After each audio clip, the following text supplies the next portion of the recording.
Hello everyone, and welcome back to this week's edition of the Lower League Look National League podcast. I've realised I've not said it this week. Good morning, good afternoon, good evening, or good night, whenever the hell you might be listening to this.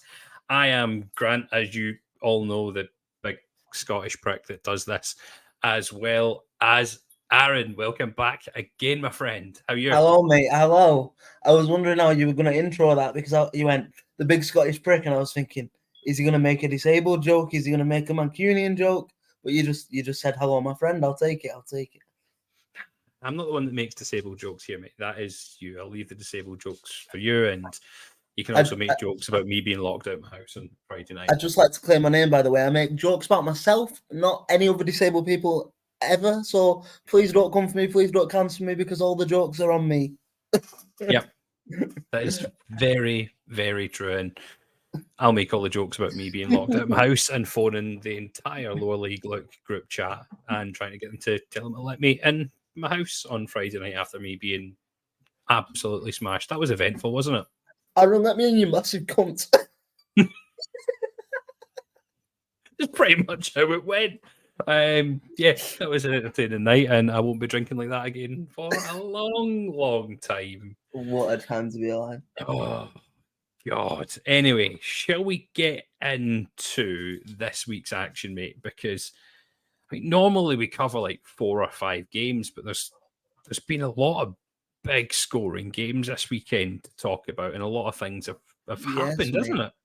Yeah, I mean, goals flying everywhere. Like, I feel like this season, especially, it's been a division you can't really take your eyes off top to bottom, and it just keeps on getting better and better week on week. And obviously, you had some pretty big standout games today. Obviously, one we have to touch upon, but we'll take a bit more of a deep dive of it in our show on Thursday. But obviously, I guess that's where we're going to start, right? 1 and 2, Chesterfield versus Bromley. I think there's no better place to start than the very, very top. I mean, you and Lauren rightly picked this as the game of the week. I think it was an absolute no-brainer that this was going to be the game of the week. But did you expect it to be a 4-3 Bromley win? No, especially with the two teams like conflicting forms going into the game. We've said for weeks Bromley was slowing down a little bit, struggling a little bit, and because the talk going into the game from us on the preview show was is it going to be Barnett's week to take second spot? So that tells you everything you need to know how sort of patchy Bromley have been in the last couple of weeks. But look, it was just an absolute ding dong, weren't it? And I mean, it's funny, isn't it? Because I don't think any Chesterfield fan will be listening to this overly arsed right now. Really, obviously, it's a bad to chuck away the position that they were in, I guess. But they're still 20 points clear or whatever it is. Exactly, still 20 points clear. They've still got a game in hand over Barnet, who are in third on 59 points. If they win their game in hand over Bromley, they'll jump into second anyway. But they still get such a gap. I mean, if they win that, a 19-point gap still to potentially net second place. It's not really must. Is it such thing as a must-win game for Chesterfield anymore this season? No, I think I would just say I think in their head the must-win game for them, because of how obsessed the fan base are with us, is probably winning the league at Boundary Park in a month's time. That's probably what they class as a must-win game, really. Yeah. But look, they're going to do it. We speak to a blue in the face about this Chesterfield side. They're one of the best to ever be in this division, if not the best, in my opinion. And yeah, it's just a matter of time, isn't it? Yeah, it's just a case of when they do it. But in terms of confidence for Bromley after being on such a patchy run, I think that will, it gives them confidence. And I've said, away from home, Bromley, you can beat Bromley away from home, but at home, they're a different proposition, aren't they? I mean, I've said if we have to come up against Bromley in the playoffs, or any team has to come up against Bromley in the playoffs, you want to be at home against Bromley. You don't want to be going to Bromley's place and playing them. I know it's about home against Bromley. We get pumped 3-1 at home against Bromley, but we beat them at their place. So Really? I'd rather play them at Bromley. I think all Latics fans have got ahead of ourselves a little bit and said if we want to play Bromley in the playoff campaign this year, we want it to be at Wembley. You just want, it's not going to be at Wembley. They're never going to put a National League playoff final at Wembley. They'll put it somewhere stupid again. Give me Old Trafford. Do you know what I'd take Old Trafford in the playoffs? Could you imagine, right? So I'm diverting a bit from this. Can you imagine we've got this bet going on this season, or for the end of the season? If we both make the playoffs, and we end up being a Hartlepool v Oldham playoff final, I couldn't do that. I could never. The thing is, I think one way or another that our friendship would get ruined because if we both got to the playoff final and you boys beat us, I would put the blame on your shoulders and you would. I would quit the company tomorrow. You know what I mean? Like I couldn't work with you. Should we make a deal here? I'm gonna make a deal with you here. See, but I feel like I'm getting shafted here because we're 8 points clear of you or whatever it is, and you're like, no, you're not getting shafted. This is like a big ask. I don't think it's gonna happen. If we both make the playoff final, we go together. Yes, mate. Let's do it. 110%. Right, the chances of it happening are slim, and we can do that. We can do the same sort of get up. I was watching back some lowly content from you and Liam over the years on YouTube the other day, and I think if that happens, we have to do the same concept that you and Liam did at Bradford Hartlepool. I think it was maybe 2 seasons ago, where you both had the headphones on at the side of the pitch, and you've got to switch your headphones on for the first half. It'd be so difficult to do that at whatever stadium it goes to, but if we could try it, that would be sick. It'd be funny, but I don't think that'll happen. But we'll see. But going back to the Bromley v Chesterfield match, there's a couple of key points I just want to talk upon statistically on it. As Michael Cheek scored a hat-trick, and that's taken him up to a tally of 17 goals this season. He's now equal 4th top goal scorer now on 17. I mean, so Cheek just does it, doesn't he? He does it every season pretty much. Mm-hmm. He's just missed the consistency at this level, isn't he, really? Yeah, I mean, looking back on it, he's one of these players. He scored 17 last season for Bromley. He's already scored 17 this season for them. The season before, he scored 17. Seems to be his magic number. 23 the season before at Bromley and 13 before that, and again 17 before that at Ebbsfleet. So you've got an absolute player in him who's going to score goals. But to pop up with a hat trick in as an important a game as that for Bromley, I mean, it's massive. I think as well it was interesting listening to both the managers at the end of the game, because it kind of, they both sounded how you'd expect it to sound. Like Paul Cook was very quick to sort of be like, it was an off day. We were the worst team and we deserve to lose, but it's not. We're in obviously an absolute ridiculously good position for one game. Whereas Andy Woodman sounded a lot more relieved and a lot more like it was a big deal to him and his boys. Yeah, I think they needed the win because they had been stuck in a little bit of a rut, and it's going to be a massive, massive confidence boost for. And the thing is, I genuinely think if they would have lost that, well, am I right in thinking? Hang on, did Barnet win this weekend? I've not got the things. Barnet did, yeah. Barnet beat Fife. Yeah, so if they would have lost that game, Barnet would have gone into second. Yep, now, I don't think it would have been trouble for Andy Woodman at all. I think he's done enough over the years he's brought them back into the playoff position. He's got them in the top 2 just now. I think they'll finish comfortably in the top 2.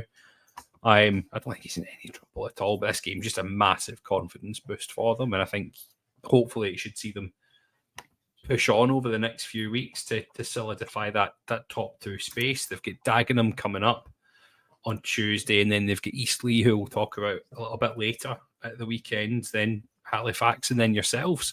So they've got a decent chance of putting a good run together over the next couple of games. So I think it's a good result at a really good time for Bromley. Yeah, definitely. Now, can we talk about that goal? I mean, look, I've got to give it him. I'll give him his flowers. From the Oldham supporter in me, I didn't really always see eye to eye with Ollie Banks when he was at our place. I thought he was a little bit of a prima donna. Like his dad fell out with the fan base. There's all different stuff that you can research about his time at Latics. But for Chesterfield, he has been a vital cog in that promotion monster. And the one thing I will say about Ollie Banks, and even when he scored very rarely for Latics, but he doesn't score normal goals or tap-ins. Oh, They're always screamers. You know, if Ollie Banks has got on the score sheet, you need to look at the highlights on YouTube because it's going to be a worldie. think that's goal of the season this season. Absolutely, I can't see anyone beating that, because the thing is, you can probably quantify goal of the season in different ways. Obviously, if somebody scores like a bicycle kick in the playoff final in the last minute, then that would be goal of the season. But I think in terms of the magnitude of the game and like the strike from like what was he 32, maybe 33 yards out? Oh, it was like 30, 35 yards out. Yeah, like and the technique as well. The way the ball just moved in the air at the last minute, it's crazy. And it wasn't just like it wasn't a hit and hope either. He knew exactly where that was going. It was a phenomenal strike. You won't if that was in the Premier League, it'd be spoken about all over the world. Yeah, absolutely. Yeah. What a strike! What a game! Great result for Bromley. 4-3. And a fantastic advertisement for the National League as well. Brilliant advert for National League football. Just a shame that wasn't the TV game this week. No. Which I don't know why. Well, I know they decided far in advance, but surely that should have been the TV game for this week. Yeah. Rather than the game that was being Aldershot versus Alty, which finished 2-0, which you're not going to cover tonight. Sorry, any Aldershot or Alty fans, but that game was 2-0. Next one. Speaking of like big things, Dick Hill. Hey, big Dick Hill.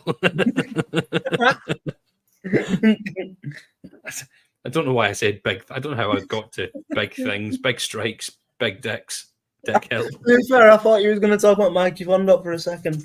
No. Just because I'm talking about big dick doesn't mean I'm talking about Mike Fondop. I'm talking about Richard Hill getting sacked from Eastleigh after Eastleigh lost 3-0 to Ebbsfleet. Eastleigh have just been on an absolute drop over the last few weeks. They haven't won a game in all competitions since their win over Dorking on the 23rd of December. Wow. So that was the last time they got a win, and that was 2-1. So it's no surprise to me that after a 3-0 loss to Ebbsfleet that Richard Hill has been sacked. I think so. Did we mention Eastleigh as a team to really drop? Because they were there or thereabouts, but the thing is, really I know sometimes it can't happen, but it surprises me with an absolute like clinical striker like McCallum. You know what I mean? They shouldn't be doing what they're doing right now. No, and like it's crazy, isn't it? It's mad. Like, and the thing is, obviously, change needed to happen. I don't dispute that, but like, it's very interesting to me the route that Eastleigh have gone down with the new manager. You know, it's completely inexperienced. So they've announced Kelvin Davis as the first team manager. The ex-Southampton keeper, I think he made like over 300 appearances for Southampton. And like we can't talk about his playing style or maybe potential tactics at all because he's not obviously he's coached at Southampton, I believe, but he's not managed anywhere. And I think it is a real risk. But like a bit like we said with with you boys and I forgot what his name is. What's his Kevin name? Phillips. Yeah, thank you. Sometimes the inexperienced ones can go one way or another. It's gonna you're either gonna end up like David Unsworth or you're gonna end up like Pete Wild. You know what I mean? Like it's one of the two, isn't it? And I guess you would imagine being a goalkeeper, he's gonna pride himself on clean sheets. And the one thing easily they need to do to start stopping the rot at the minute is get some clean sheets, get some good defense, and you would imagine being a keeper for so long and making so many clean sheets, that's going to be his number one priority. So that could be a positive. Yeah, and he needs to find a way to get McCallum firing again as well, because McCallum's not scored in the last 5. When you were looking at a point where he scored something like 23 goals in like 20 games or something like that. He's now, I mean, it's still a great return. He's still 23 and 27. That's all right. We've been 23 and 22. Now it's 23 and 27. It's still a great return, but you'd think a player that's scored that amount, you would be much higher up the league than what they were. You'd think they'd be doing better. But yeah, it does scream out that they just he needs to sort that defence, sort that back line out, solidify them and look to build again for next season for Eastleigh. What's your thoughts on that? Yeah, absolutely. I think with a new manager coming in, the thing is, you've got all our new manager time, and at this point, with this little time left in the season, I think it is just consolidation and let him try and figure out his tactics and try and find a way to tighten them up defensively a little bit, but also make use of your absolute goal machine up front that's dried up a little bit, like you said. Exactly, and obviously coming from Southampton, being a first team coach there as well, he'll probably have connections there at Southampton. They've got a notoriously good youth system, so we might end up seeing a couple of loan signings coming in from Southampton, maybe him picking up a free agent here and there to come in to try and improve the squad. I don't know how many players they've already got in on loan and how many more they can bring in from now until the end of the season. But it'll be really interesting to see what they do over the next couple of weeks. I would imagine there will be a couple of incomings for Eastleigh. Yeah, you would imagine so. I think they do need some, definitely. And the thing is, a new manager always wants at least a couple of his players. You know what I mean? So exactly. yeah, it'd be an interesting thing to keep an eye on for sure. But on the other side of the foot, a cracking result for Ebbsfleet. The thing is, we've spoke for the last couple of weeks about Ebbsfleet slowly beginning to pick it up a little bit, and sort of get themselves out of trouble. And obviously they're not there yet, but what is it now? So they are 1 second. So they are unbeaten in the last 3. Yep. 2 wins in the last 5 as well. So they're slowly doing it. And the thing is, I know obviously the problem you've got is Southend have got 3 games in hand on them. That could be a problem. Of course it could.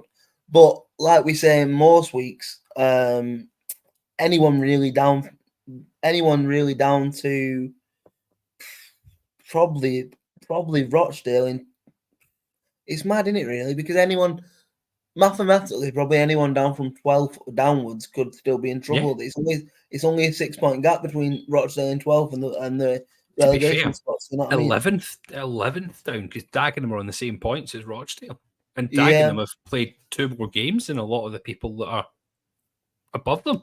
So I think for Ebbsfleet, what we should say quickly is they'll probably be happy to still be in the fight, because I think earlier in the season they were struggling a bit, weren't they? And you thought maybe this is it. This is too much for them, but they've given themselves a fighting chance now, and I think that's all you can ask for, isn't it?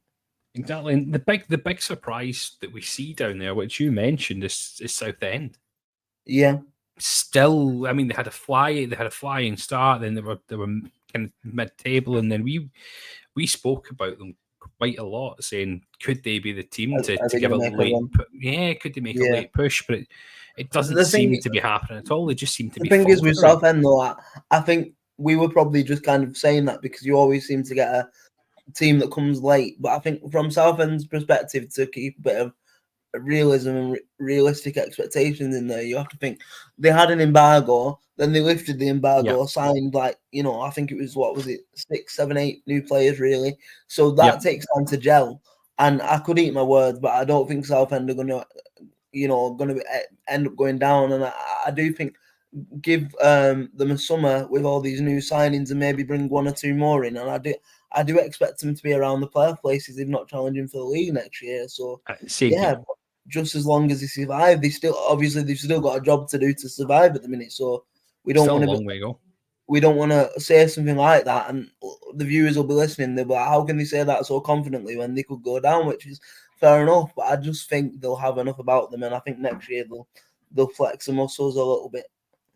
Yeah, I hope they do survive because the fans don't deserve to go down after everything they've been put through this season, from turning up, cleaning the pitch up, cleaning the ground up, making sure the pitch is playable. The fans have played an absolute blinder for Southend this season, and they just deserve to stay in this league. Absolutely. Massively. Now, another team that's down in that bottom area, and a team that we've mentioned as well, is moving on to Fylde versus Barnet. Another absolute goal fest. 6 goals in this game. And we had Fylde losing 4-2 to Barnet. Now, Fylde were unbeaten in 5. We spoke about them the last couple of weeks, saying they were on a great run. They'd won their last 4. And then, obviously, as I've just said, they've been beaten by Barnet, who are still firmly on Bromley's heels, 2 points behind them with a game in hand. Absolutely. I think with Fylde, I'm sitting quite smug today. Obviously, I can rub it in a little bit with Lauren on Thursday, but I'm pretty sure I've won this week's predictions because I actually said that this was the week that Fylde get a loss, and that's the way it transpired. But look, they were still in the game, you know, like they were. Where are we? Carry on speaking. My screen's just gone blank. One sec. Yeah, I mean, so it was the first half hour. On this one, it was 2 each. So Fylde went 1-0 up. Through a Houghton penalty, and then Barnet went 2-1 up with Udonka, and then Pritchard scoring, and then Houghton scored again to equalise to bring it to 2 each in the half hour mark, and it stayed that way up until the 60th minute, and then Hull Johnson made it 3-2, and then 73rd minute instead, he came on and scored 3 minutes later. I've not seen it, so it must be one of his very first touches of the ball. Yeah. Also, I think to make it 4-2. What's important to say in sort of like a sort of a secret hero, really, even though he didn't score. I think what probably won Barnet the game there was Luke Freeman. You know, like I watched the highlights and he was just running the show from his position, and that's what you get when a player's won promotion to the Premier League just last season. You know you're going to struggle. You know what I mean? But yeah, look, massive result for Barnet. Keeps them on the right sort of track and right on Bromley's coattails, like you said. And obviously, it's been a good week for Barnet as well, because just quickly, I feel like we should touch upon the news coming out of there today. So the chairman has said that there is plans to move them out of the Hive and back into Barnet, which is massive, obviously, for their fans for obvious reasons. But obviously, we have to err with the side of caution because we have been here before. We've heard plans like this before, and they haven't happened. But obviously, if it happens, it's massive to have a football club back in their borough. You know what I mean? Exactly, back where they belong. But yeah, we'll obviously keep an eye on any developments with that in the next couple of weeks and bring it to you on this podcast, I guess. 100%. You might not hear it first here, but you'll certainly hear it here. Right. We didn't get to speak about Oldham last week because you didn't play. No. This week you did, so we'll talk about Oldham before we go for an ad break. You'll be happy with Oldham's return to action, won't you? Because, well, why don't you take it away, Aaron? Well, so like you say, we didn't play last weekend, but so we've played 2 games since we were last on this podcast, and we've got 6 points from the return. The first game was a 2-1 victory against Boreham Wood, where for maybe 70-75 minutes we were outclassed on our own pitch, and you're thinking, oh Christ, the wheels are falling off here. You know, we've gone 1-0 behind, and I can already see your text messages. Outclassed by Boreham Wood. for like 70 minutes, I would say I think they battled harder than us, and they got the go ahead. But then something clicked. Then it was, I think, Mickey Mellon put one of his signatures rockets up somebody's arse, and well, the whole squad's arse, and then we managed to get the win. And obviously, it was 2 goals, one from Mikey Fondop and one from Joe Garner, and obviously, then that momentum carried on over Tuesday night, really, and then talk about a juxtaposition of a week. Even though you picked up 6 points from 2 games, it wasn't comfortable on Tuesday night at home, but on Saturday, it was a walk in the park. That's the best I've seen us play under Mellon for maybe a month, if I'm being honest. Even though we've won 6 games out of 8, they just didn't. I can't really say they didn't lay a glove on us, because obviously in the 94th minute we didn't manage to get the clean sheet. But in terms of chances and one team with the attacking intent, it was all us, and we could have been 4-5-0 up at half time, and I don't think that's an unfair assessment or a biased assessment. And it was important for us as well, because obviously we've gone into this period now without James Norwood, and people were leveling at us how important and how vital is James Norwood to us. And I don't think there's any denying that James Norwood makes Oldham Athletic better, and he is probably our best striker. But we have got 5 strikers for a reason, It's about time. It's about time 2 of them stepped up, and it seems like Garner and Big Mikey are forming quite a partnership at the minute. Obviously, Mikey. That's what I was going to say. Is he's had a point where he's had 8 strikers, and everyone's like, "How many strikers do Oldham need on their books to keep going?" And it's obvious now why he's needed to have so many, because injuries. And not just that. Since he's come in, he's made it quite clear he plays with 2 up top.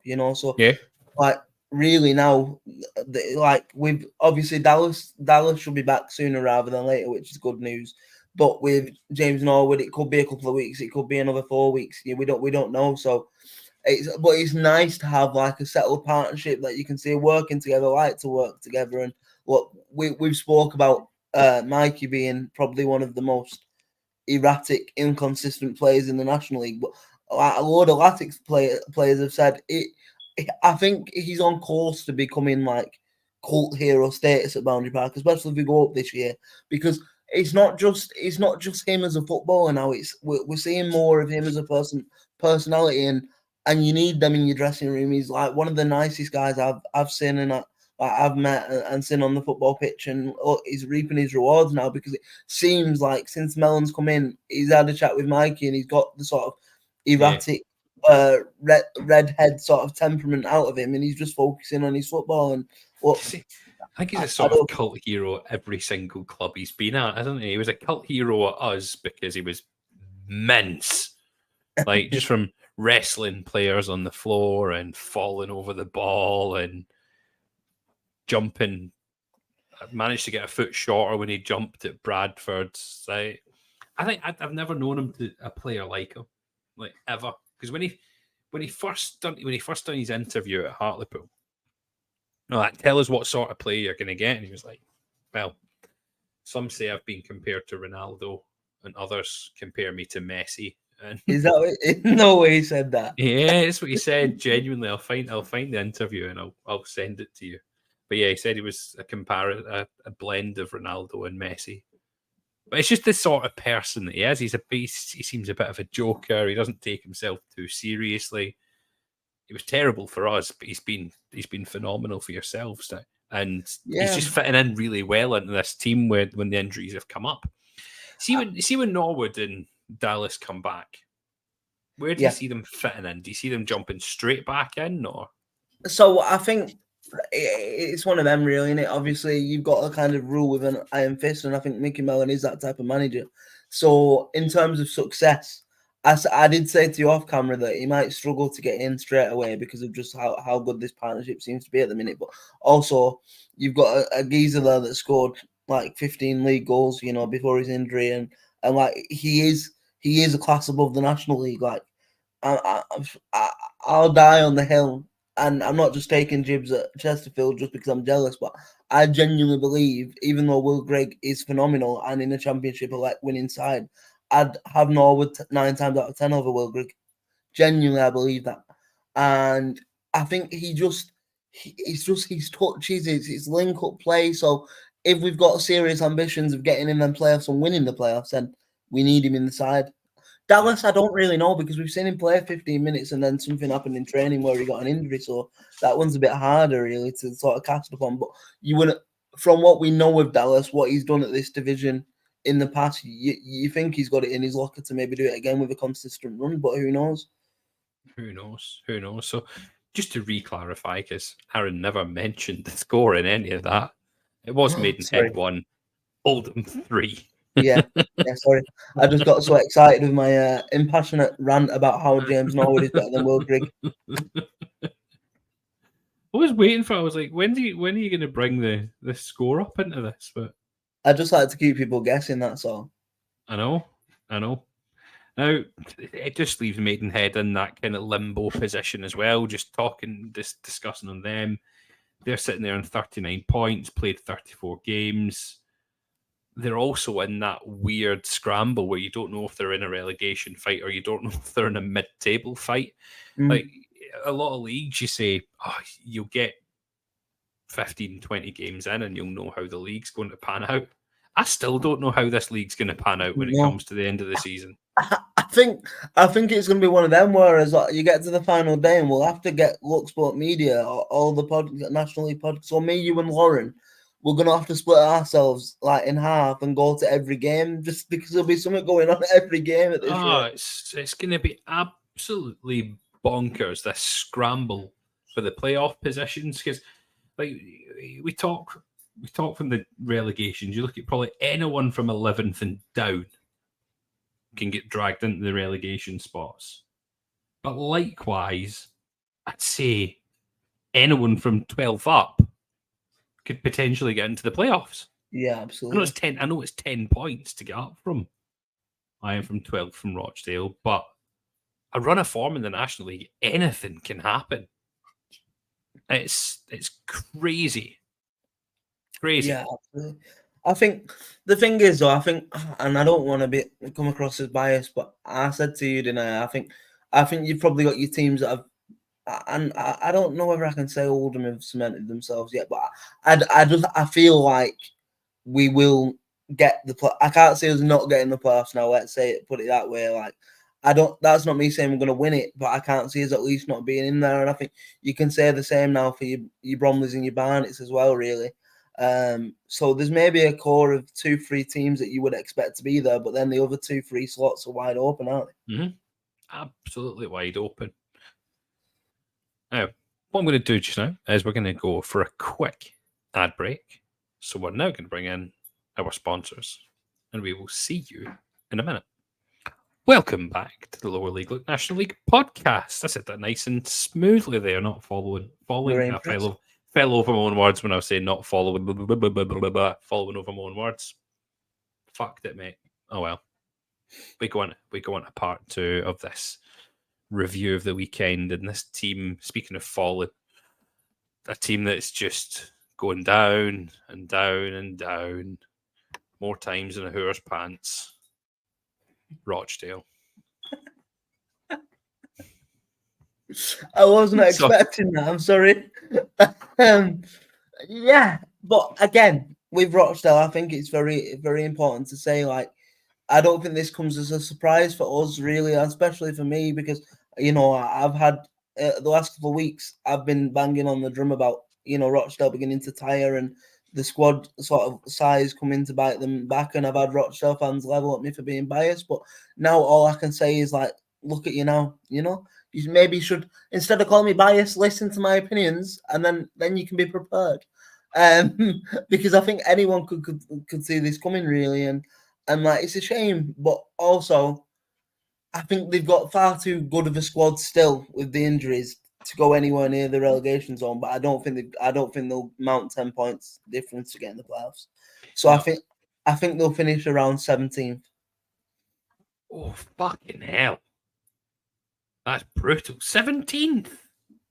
With that prediction, by the way, Grant froze. That his screen froze for 30 seconds because of how shocked he was with my prediction. 17th. 17th, yeah. I think they're going to slide a bit more. Yeah, I don't think they're done with the slide. And I won't lie, Grant. Professional and professional and all that. I've had a little bit of fun this week because I remember on Boxing Day, a lot of the Rochdale fans and a lot of the fan accounts and like social media admin and whatever you want to call it sent a load of tweets out to our fans saying mind the gap when there was only a 2-point difference, and now there's an 11-point difference. So yeah, enjoy your relegation battle, boys. And we might see you next year, but I doubt it. Wow. Wow. I mean, that game, it's given Rochdale 4 losses on the spin for them. So that's them. They get beat by Aldershot 3-1, beat by Dagenham 2-1, beat by Alty 3-0, now beat by Solihull 3-0. So 3 of those games have been against playoff teams. So it's been a hard run for them. Yeah, but I get what you're saying, but also before the slide, they were a playoff team. You know what I mean? They were in the playoff places, rightly or wrongly, 3 weeks ago. So yeah, but look, banter aside and rant aside, like I said, they've got Devante Rodney, who come back. Obviously, it's great to see him back on a football pitch because he had some really serious problems with his heart and stuff, and then tore his calf or whatever he did. So like he just seems to have been in a lot of unlucky situations. So it's good to see him back. But they've got players like Kean Hayes. They've got far too good of a squad really to be in a relegation battle. Clayton. But if the rumours are to be believed, and again I'll say alleged rumours, apparently I was reading this week that there could be again I'll say alleged because we don't want to crumble the company. That there could maybe be a points deduction coming at some point for Rochdale, whether that be this season or next season, but it could happen. I think if it's this season, then obviously that would be horrendous for them for obvious reasons. If it's next season, then they could do a Southend. You don't know, do you? You just don't know. Yeah, I mean, if it's this season, that's worst case scenario. So if you're looking at a 5-10 point deduction, that puts them in the 10 points puts them second bottom. That puts them on 31 points, just above Oxford City. 5 points takes them to 19th. And they'll be well within reach of the relegation spots. So it would be a tough one for them. I think the one thing I will say for this fixture on Saturday, which I will give Rochdale a bit. Well, I'll give the supporters a bit of credit for. I'm very surprised that game didn't get abandoned because half of that Spotland pitch on Saturday was underwater, and it was a half that Rochdale were trying to play football in. And obviously, it's just been announced today that the game tomorrow night is not going ahead because of a waterlogged pitch. So I think on another day the game would have been abandoned or postponed or whatever you want to call it, and maybe they wouldn't have got the defeat as heavy. But like McNulty said, you can't blame the weather really because even when Rochdale had the ball in some periods, they weren't progressive enough. They were just backwards and sideways, and you're not going to win games of football doing that. Obviously, you can't blame the weather for a loss because both teams had to play in the weather. Yeah. For me, that's just a cop-out excuse if anyone says, the weather didn't play in our hands. Well, fucking didn't play in the other team's hands either. Unless you're playing in that every single week and you're used to that, weather's not an excuse for me. Yeah, Rochdale on a poor run. See the game getting postponed against Bournemouth on Tuesday. Is it a blessing or is it a curse? Because their next game's now against Chesterfield on Saturday. I think it's probably a blessing in terms of the longer picture for Jim McNulty getting because he said this weekend was the first time he's had more than 16 players to choose from, So he's finally getting his players back from injury, and I think that's important. That'll be important for them for the rest of the season, depending what sort of way the table goes. But in terms of a run, it doesn't get any easier for them, does it? I mean, it really doesn't. So no, I think when you're in a run like this, Grant, I don't know if you agree, but I always think you're better off playing rather than waiting because you want to get that win. You know what I mean? Before it becomes 6, 7, you need to get that win as quickly as possible, don't you? Yeah. And for me, if I was a Rochdale fan, how I'd be looking at it and saying, we're playing Chesterfield, there's absolutely no pressure on us this weekend, because how many Rochdale fans actually expect to beat Chesterfield? No, I don't think so. Like, I don't think there should.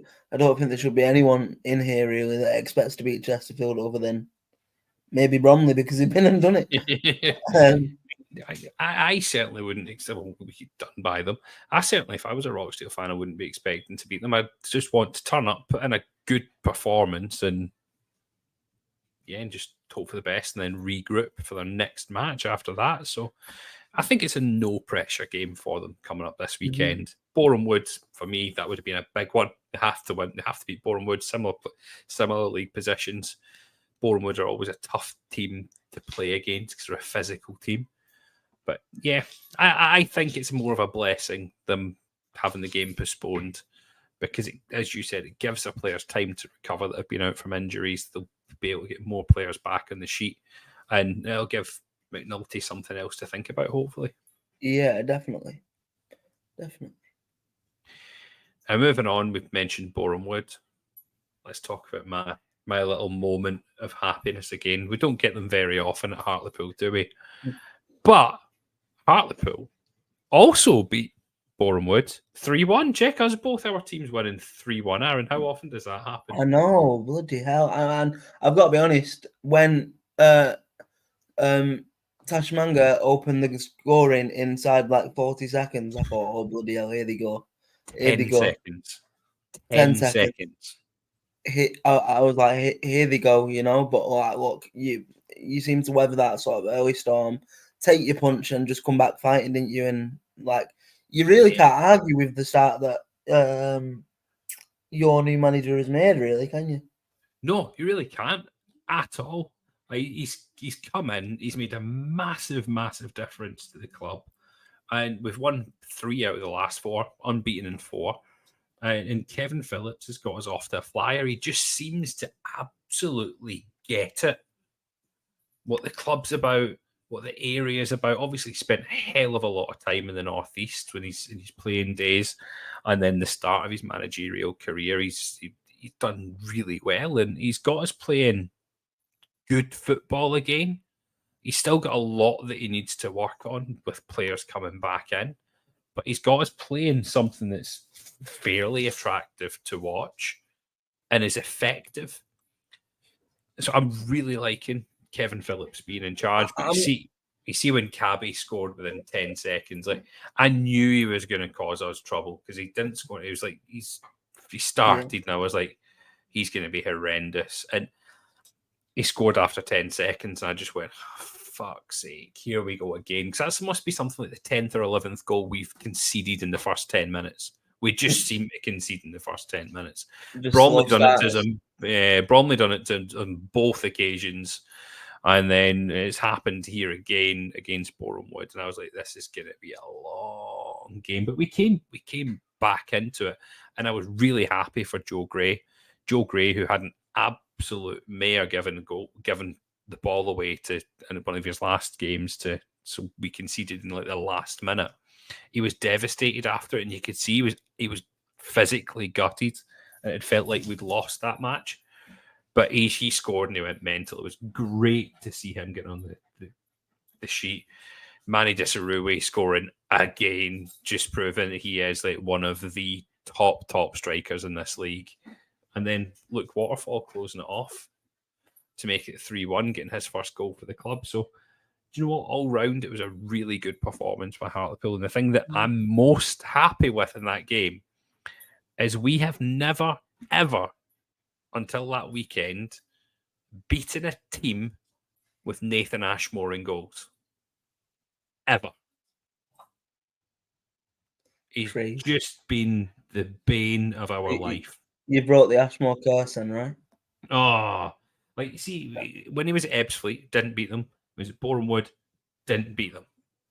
And I was just like, what have we got to do? And he always has like a good dig at our fans. And yeah, it was interesting.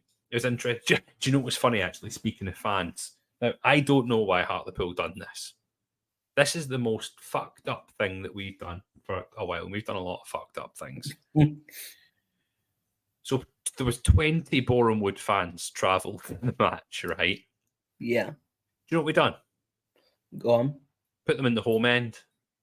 Oh shit. We put them in the home end. We gave them a little section of the home end, and the 20 Boreham Wood fans were given it the biggin After the to minute. everyone else. So then we had to move the 20 Boreham Wood fans, because they were given the biggin, into the away end. All because they didn't want to put a security guard in the away end. Crazy. It's just fucking stupid. I'm going to ask you a question now, and I'd appreciate it if you could maybe answer it honestly and maybe not with your Hartlepool tinted glasses on. Okay. So, 7 points off the playoffs. Yeah. Do you think you can get there, or do you think Hartlepool will get there? Not whether you particularly think they'll do it, or do you think it'll just be too much? Yes. You do? Yeah. I genuinely think we can do it.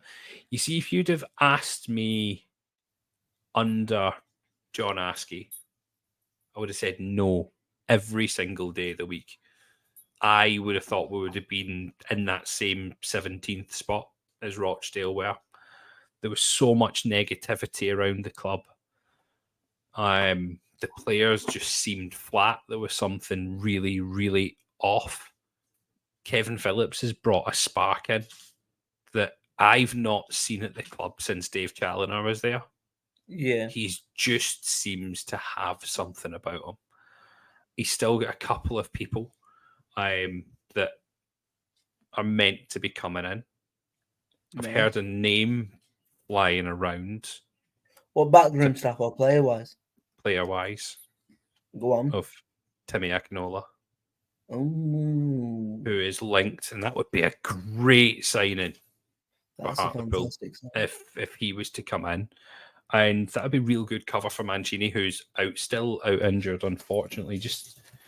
I think it just needs to come to the end of the season for Mancini, and then get him fully fit and bring him in to fly next season, whether that is in League Two, I doubt it, or whether that's to have another full season in the National League, because we've got an extension there for him, so we can extend him by a year. So I think having someone like that, like Akinola, to cover him would be great. But we've not really needed Mancini this last couple of games. Having him just seems to be a luxury player that we can bring back in and use when we need him. Joe Gray's been a completely different player under Kevin Phillips. He just seems to be getting the best out of him. But yeah, I really do think Hartlepool can do it. And I'm going to look at the next few games that we've got for Hartlepool. And they're big games to show if we can do this or not.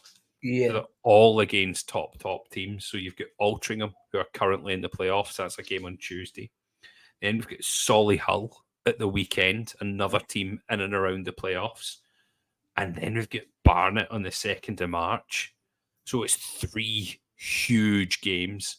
Now, if Hartlepool can come out of that with 6 points, there's no reason as to why we can't get into the playoffs. I would take 6 out of 9 points in that. You know what? I think, like you said, 3 weeks ago, I would have laughed you out of the building. If you know, when you said to me, "We're coming after you," yeah, and I said to you, "Don't be fucking stupid." You know, that's what I was expecting. Like, I think it'll still be a task. I think it'll be an impressive feat if you do it. But like you say, you've got a whole different feel around the football club now, a whole different vibe, and sometimes that's all you need in it to spark something. Exactly. Like, see, when you're playing well, you don't hear all the shouts about the owner as much. Yeah. Like, that kind of disappears. When you're playing poorly, that's when all the fans come out and start shouting. Now, I'm still very, very firmly that we need to find a new owner and a buyer for the club. Raj Singh needs to sell. But there's not as much noise when you're playing well, because you start giving it the old E-I-E-I-E-I-O. But I'll still say the 1 year hiatus is still on from the EFL and the pools are going up. You know, I'll see you at Wembley then if that's the case. Let's go to Wembley. Now, we've alluded to a couple of times that there's games on Tuesday. Now, we know this isn't a preview show. You guys do. Yourself and Lauren do the preview show. He's trying to take the glory away from me, Lauren. I'm not taking the glory away at all. But we don't have time to get another preview show out. So what we'll do is we'll very, very briefly run through the games that are coming up on Tuesday, because it's almost a full card. It's a couple of games that have been postponed, as we've said. And we'll just see what ones we think we should really, really be looking out for, right? So I'm going to run through them really quickly. We get Fylde versus Solihull Moors. We get Aldershot v Barnet. Bromley versus Dagenham. Ebbsfleet versus Woking. Halifax versus Chesterfield. Hartlepool versus Alty. Kidderminster versus Gateshead. Maidenhead versus Southend. Oxford versus Eastleigh. Rochdale versus Borehamwood. Wealdstone versus Dorking. Oh yeah, that's a postponed. Rochdale v Borehamwood postponed. Wealdstone Dorking postponed. And York City versus Oldham. Any of those games really stand out for you? So I think for me, the two that you would think about are probably so you probably think Shotts Barnet maybe, because obviously Aldershot are still very much within the playoff contention and Barnet are still on the coattails of second, so that could be a eye-catching one. You would also think the battle at the bottom between Ebbsfleet and Woking, they're the two that stick out for me the most, really. What about you? Are you the same, or have you got any different ones? I'm pretty much in agreement for you. I think Aldershot versus Barnet it should be a great game. I seen another one again down at the bottom end, Maidenhead versus Southend. Both teams in a similar sort of area. Southend are only 4 points off Maidenhead. They can drag them right back into this bottom rut. I think that's got potential to be a decent game as well. And I'm going to say Pools v Alty. As I mentioned, that's a big game for both teams. Yeah. So it's three there that I would pick out. Going to be an exciting night, I think. It's going to be a good Tuesday, and I'm sure you and Lauren will do a little bit of a talk over the results. Yeah. And your podcast, which will be out obviously on Saturday morning. And yeah, we can catch up with your preview show when we get going through the games. How exciting. I look forward to it. I know, it's going to be good. It's a good week ahead. Have you got anything else you want to add before we wrap up for the night, mate?